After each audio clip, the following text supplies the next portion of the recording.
Herkese tekrardan merhabalar. Son videodan sonra bir de dedim yukarıdan bu yağmur sonrası görüntüleri izleyelim. Bu siteler ne durumda? Dikili'nin çıkışına doğru Cumhuriyet Mahallesi. Orada çünkü bir dere falan akıyor. Oraları nasıl?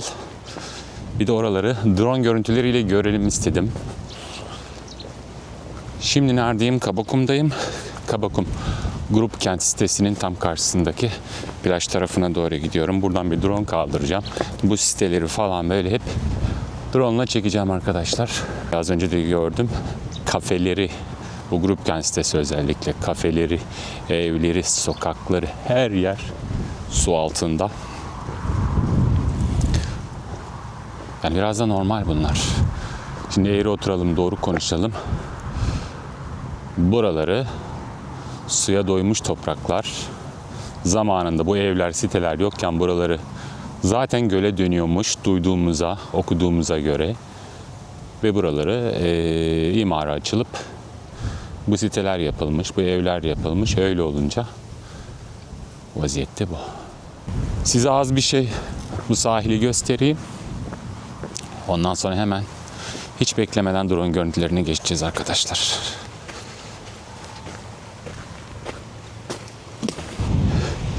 Öyle fırtınalar oldu ki sahilin haline bakın.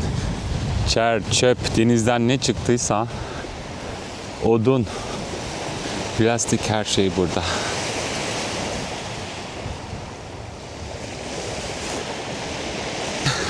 Ampul bile çıkmış. Her şey var.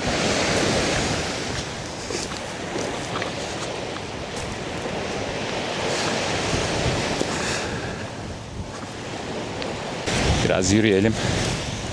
Hemen ardından geçeceğim drone görüntülerine.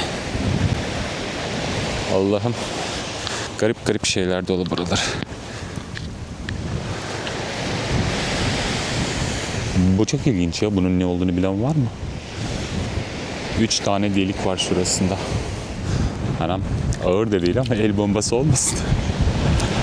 Her şey topraktan sökülüp getirilmiş. Şuraya bakın. Kocaman.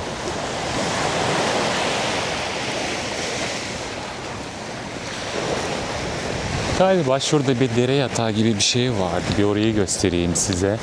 Kahvaltı etmeden hemen çıktım evden.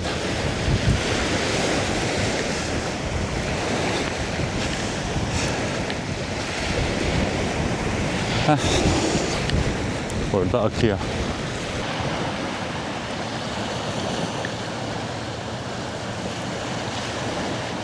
Asıl dere biraz daha ileride. Oradan akıyor. Bunlar da o dereden mi çıkıyor, farklı yerlerden mi geliyor?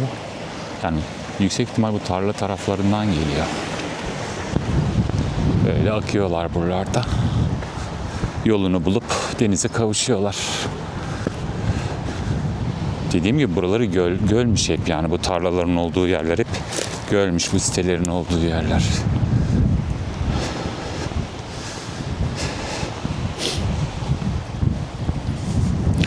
Kütüğe bakın. Oh, düşüyordum. Ayağım bir takıldı içeri doğru böyle. Aşağıya doğru böyle kumlar indi. Kaç kola ayrılıyor bu derecik. Burada da böyle beton gibi yapmışlar. Yürüyelim onun üzerinde.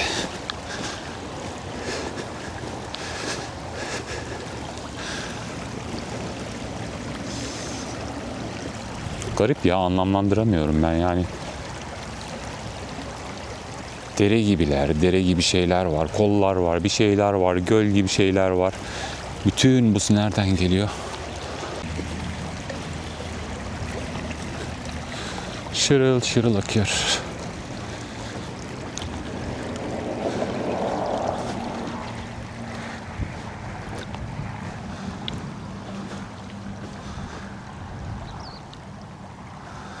Buradan da bir giriş var siteye doğru. Yol. Buralarda çok kamp yapıyorlar yazın.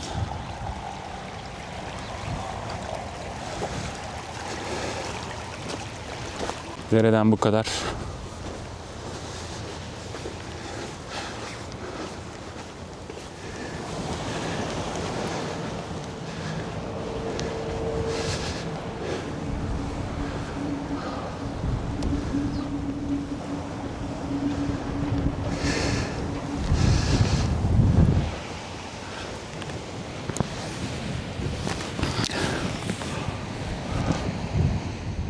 Güneşli bir sabah. Fırtına sonrası. Gelin bu drone görüntülerini hep beraber izleyelim arkadaşlar. Abone değilseniz abone olmayı unutmayın. Görüşürüz.